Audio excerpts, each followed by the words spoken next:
In our first Hong Kong video, we introduced a one-day walking route that explored Hong Kong's heritage, culture, and the arts. Today, we'll be leaving the bustling central business district and traveling to the largest island in Hong Kong for a scenic journey of discovery that will take us through the air, across the land, and over the sea. We'll be doing all that and more in just one day because you're watching One Day Discovery, and this is your perfect Lantau Island itinerary. When I first came to Hong Kong, I knew that I would be arriving in a modern Asian metropolis. But one thing that did surprise me is just how impressive Hong Kong's countryside is and how incredibly easy it is to get to. With its lush landscapes, secluded monasteries, and seaside villages, Lantau Island is a world apart from urban Hong Kong. The gateway to Lantau Island is Tung Chung Station, and getting there is super simple. It's just a 30-minute train ride from Hong Kong Station on the MTR or 10 minutes from the airport on the S1 shuttle bus. And when you come out from the MTR station, we are just a 2-minute walk from the Ngong Ping 360 cable car, which I think is the best way of getting to the first stop on today's route, Po Lin Buddhist Monastery, home of the Tian Tan Big Buddha. It's worth noting that there are other ways of getting there. For anyone who doesn't want to take the cable car, hi mum, you can take the bus to the Big Buddha. The number 23 bus stops right next to the cable car station. It's 20 Hong Kong dollars and 40 cents on weekdays, 37 Hong Kong dollars on public holidays, and the ride takes about 50 minutes. If you prefer to take taxi, remember to take a blue Lantau Island taxi either from the cable car station or from the MTR station. It will be faster than the bus and costs around 220 Hong Kong dollars. There are 3 different kinds of cabin that you can take on the Ngong Ping 360 cable car. There's a standard cabin, the glass-bottomed crystal cabin, and the newest Crystal Plus cabin, which is completely transparent from floor to ceiling. Now there's a pretty long queue for the ticketing office, so I strongly recommend that you buy your tickets online first. And after the ticketing office, another queue, this time for boarding. And it's at this point that on a busy day you might regret having bought a standard class ticket because the queue for the Crystal Plus cabin is way shorter. If you do want to take the Crystal Plus cabin, just tell the staff when you arrive and you can pay to upgrade your tickets at the ticket office. We have jumped that very long queue and we've got an upgrade. The Crystal Plus upgrade brings your total to around $40, but it is absolutely worth it. Firstly, you get to skip another queue, that's definitely important, but secondly, you will get this amazing view. Wow! Hi!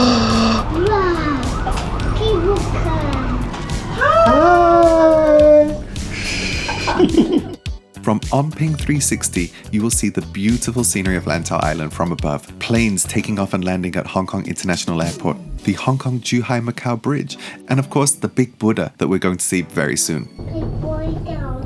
And I want to emphasize that the Crystal Plus cabin is a different experience from the standard glass-bottom cable car. Because it's floor-to-ceiling glass, you're surrounded by scenery as if you're floating through the air. It's great for photos. It's a great experience in general. 100% would recommend. Unless you don't like heights, in which case you can always take the number 23 bus.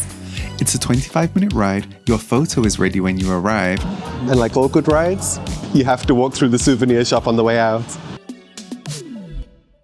As you leave the cable car station, you will immediately find yourself in Ngong Ping Village. The designers of the village leaned heavily on traditional Chinese architecture to make sure that the cafes, restaurants, and souvenir stores do not look at all out of place next to the Buddhist temple and at the foot of the Big Buddha. There's a variety of Asian and Western restaurants and cafes in the village, so this is definitely a good time for you to grab something to eat or drink.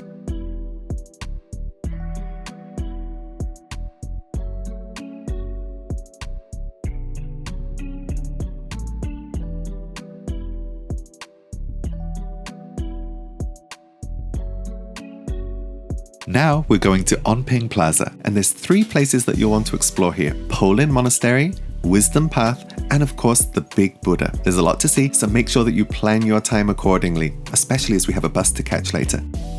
Over a century ago, Buddhist monks, attracted by the serenity and tranquility of this plateau, built a small stone house and a big thatched hut and began their religious practice. In the decades that followed, Po Lin grew into the most well-known monastery in Hong Kong. The monastery is very welcoming for tourists, but keep in mind that it is a religious site. Please be respectful at all times and pay attention to where photography is and isn't allowed. Now, I've been to Po Lin Monastery and the Big Buddha many times, but our next waypoint is one that I have never been to before. I really hope we're going the right way. My usual travel partner isn't here today, but he has told me that this is the way to go to the Path of Wisdom. And he tells me that it's worth it. Wait, I found it. Wisdom Path. There we go. I'm not sure if you can hear this, but I'm hearing the sounds of nature. Knowledge is knowing which way you're going. Wisdom is worrying that you won't find your way back. If you're wondering how walkable this is, it's not too bad. I have had a couple of knee surgeries recently, and besides being ever so slightly out of breath, I'm doing okay. I am a little bit worried about those steps up to the Big Buddha though. Not far, he says. Just a few minutes walk, he says. Oh, I think I spoke too soon.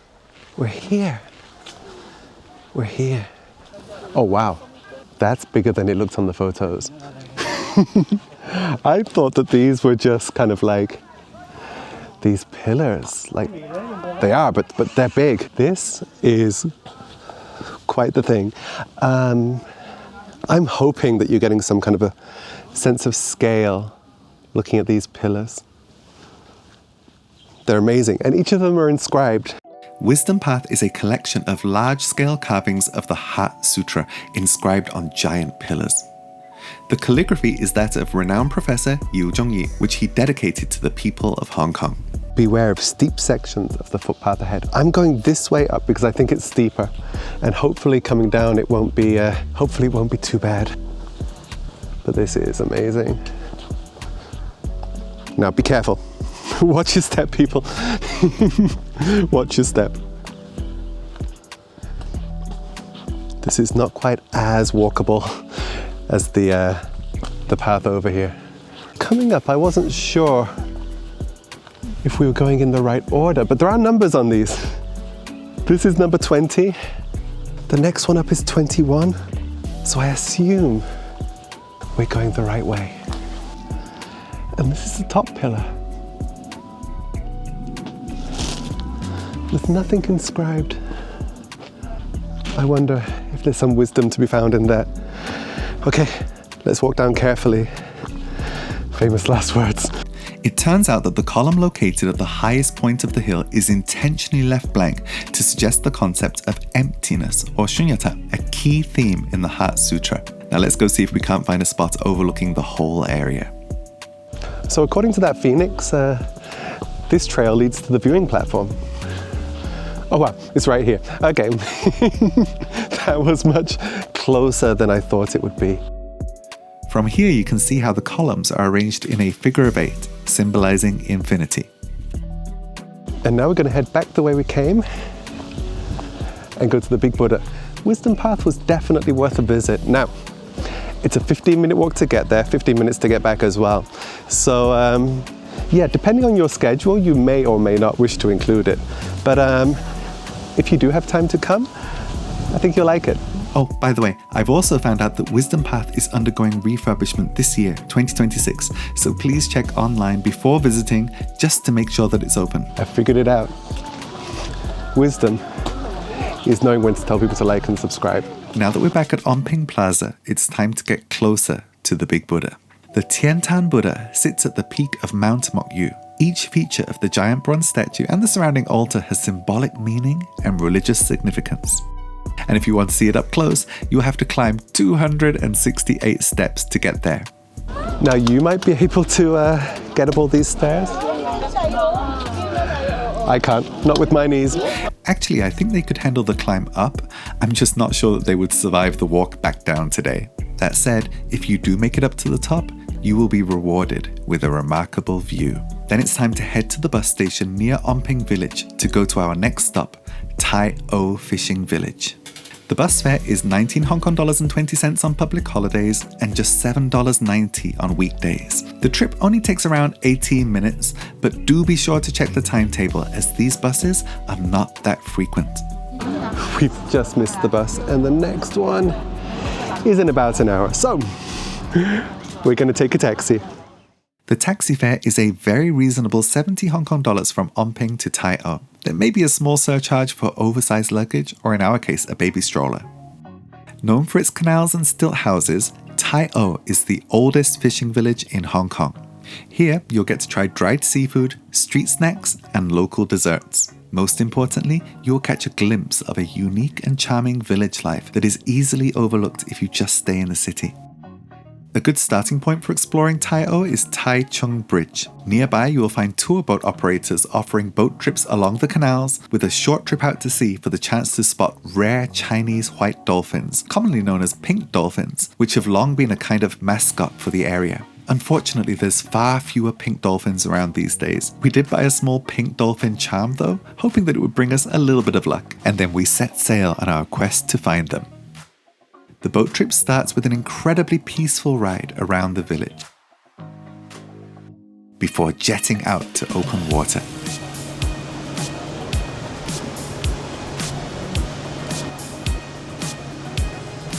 Sadly, we didn't see any pink dolphins on the day of our trip, but my sister-in-law did see someone following this exact same route just a couple of weeks later, so your mileage may vary.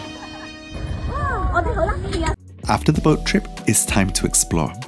Be sure to head down Cat Hing Street for cafes and traditional dessert shops with great outdoor seating overlooking the village. Here you will also find Tai O Bakery, the perfect place to buy mochi snacks and hot fluffy donuts. There is definitely more to explore in this area, but it's getting late in the afternoon and we've got a sunset to catch. Hey, bye-bye. Tai O, back by the drawbridge, is really nice, but it's also a little touristy. However, as you walk out along Sek Tai Bo Street, you will get to see more and more of what normal village life is like here.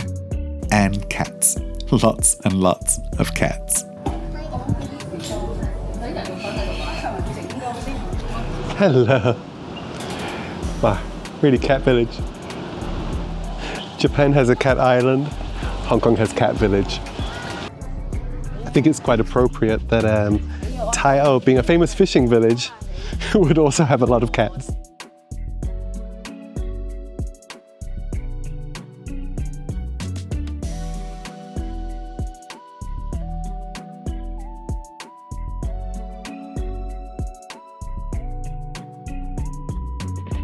After about a 15-minute walk, you will arrive at the old Tai O police station. Originally built to combat pirates that were active in nearby waters, this historic marine police station has been converted into the Tai O Heritage Hotel. The grounds of this unique boutique hotel are open to the public from 11 a.m. to 6 p.m. And if you're still here at sunset, that means it's time to hurry back to the bus station and not miss the bus to our final stop, the place where our day trip first started, Tung Chung, for some early evening bargain hunting. The journey back takes around 40 minutes and costs 14 Hong Kong dollars on weekdays and $23.30 on public holidays. Back in Tung Chung, we're checking out the shopping mall right next to the MTR metro station. Now, I know, shopping malls are everywhere in Hong Kong, but this one is a little different. Citygate Outlets has over 150 international brands covering fashion, beauty, sportswear, and more, all offering year-round discounts. Be sure to have a look at the Citygate Outlets website for special offers and vouchers exclusively for tourists.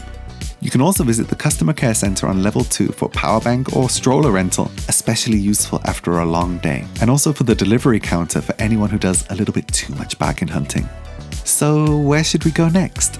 I'm thinking museums, but I'm really interested to know where you would like to go, so make sure to tell us in the comments below.